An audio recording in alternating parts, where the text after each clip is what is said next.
ఆరోగ్యకర ప్రజాస్వామ్య నిర్మాణానికి ప్రతి ఒక్కరూ కృషి చేద్దామని ముస్తాబాద్ మండల తహసీల్దార్ సురేష్ అన్నారు. ముస్తాబాద్ మండల కేంద్రంలో జాతీయ ఓటర్ దినోత్సవం పురస్కరించుకొని తహసీల్దార్ సురేష్ నేతృత్వంలో ప్రభుత్వ పాఠశాల విద్యార్థులచే ఓటు హక్కు వినియోగంపై అవగాహన ర్యాలీ చేపట్టారు. అనంతరం వారు మాట్లాడుతూ ఎన్నికల ప్రక్రియను నిజాయితీగా నిష్పక్షపాతంగా నిర్వహించాలన్నారు. యువత ఓటు హక్కు నమోదు చేసుకునేలా, ఓటు హక్కును వినియోగించుకునేలా ప్రోత్సహించాలని తెలిపారు. నిజాయితీగా ఓటు వేసినప్పుడే ఓటుకు విలువ ఉంటుందని వెల్లడించారు. ఈ కార్యక్రమంలో MPDO Beerayya, MEO Rajireddy, deputy తహసీల్దార్ Bhupesh, CESS director Sandupatla Anjireddy, Congress party మండల అధ్యక్షులు ఎల్లా బాలరెడ్డి, పట్టణాధ్యక్షులు Gajjala Raju, Congress party Gulf NRI జిల్లా అధ్యక్షులు తోట ధర్మేందర్, నాయకులు, అధికారులు, విద్యార్థులు పాల్గొన్నారు. పౌరులమైన మేము ఎటువంటి ఒత్తిడులకు ప్రభావితం కాకుండా ప్రతి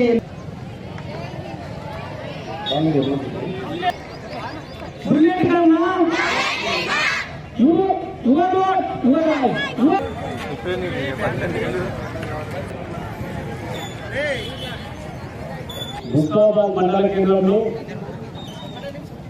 ముస్తాబాద్ మండల రెవెన్యూ ఆఫీసర్ సురేష్ గారి మరియు ఎంపీడీఓ గారు,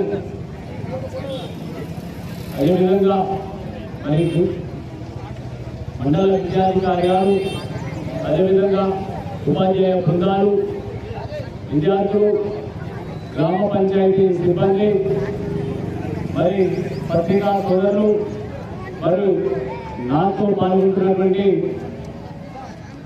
నాయకులందరికీ కూడా పేరు పేరున 15వ జాతీయ ఓటర్ల దినోత్సవ సందర్భంగా అందరికీ పేరు పేరున ధన్యవాదాలు తెలియజేస్తున్నాం. ఈరోజు జాతీయ ఓటర్ల దినోత్సవ సందర్భంగా ముస్తాబాద్ మండల కేంద్రం నందు ర్యాలీ పూర్తిలో ర్యాలీ చేయడం జరిగింది. జాతీయ ఓటర్ల దినోత్సవం అనేది ఎందుకు జరుపుకుంటున్నామంటే ఇది అవేర్నెస్ ప్రోగ్రాం. ప్రతి ఒక్కరికి ఓటు యొక్క విలువ తెలియజేయడానికి ఈ అవేర్నెస్ ప్రోగ్రాం ప్రతి సంవత్సరం నిర్వహిస్తున్నాము.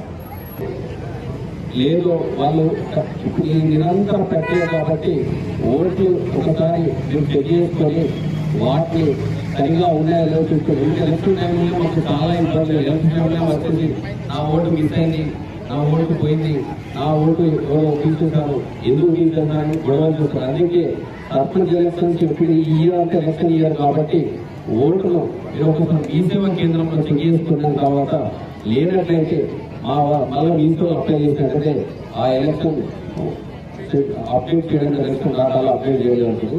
కావున ఇక్కడికి ఈరోజు ఈ మండల కేంద్రంలో ఈ ర్యాలీ నిర్వహించినందుకు ఎంఈఓ గారికి థ్యాంక్స్ చెప్తున్నాము. సపోర్ట్ చేసి స్కూల్ పిల్లలు తీసుకొచ్చి ఇక్కడికి థ్యాంక్స్ చెప్తున్నాము. గల్ఫ్ ప్రిన్సిపాల్ గారికి కూడా థ్యాంక్స్ చెప్తున్నాము. సో ఏంటంటే ఇక్కడ వచ్చిన నాయకులకు నమస్కారము. మరియు అదేవిధంగా ప్రింట్ మీడియా వారికి కూడా కోఆపరేట్ చేసేందుకు థ్యాంక్స్ చెప్తున్నాను. ఇప్పుడు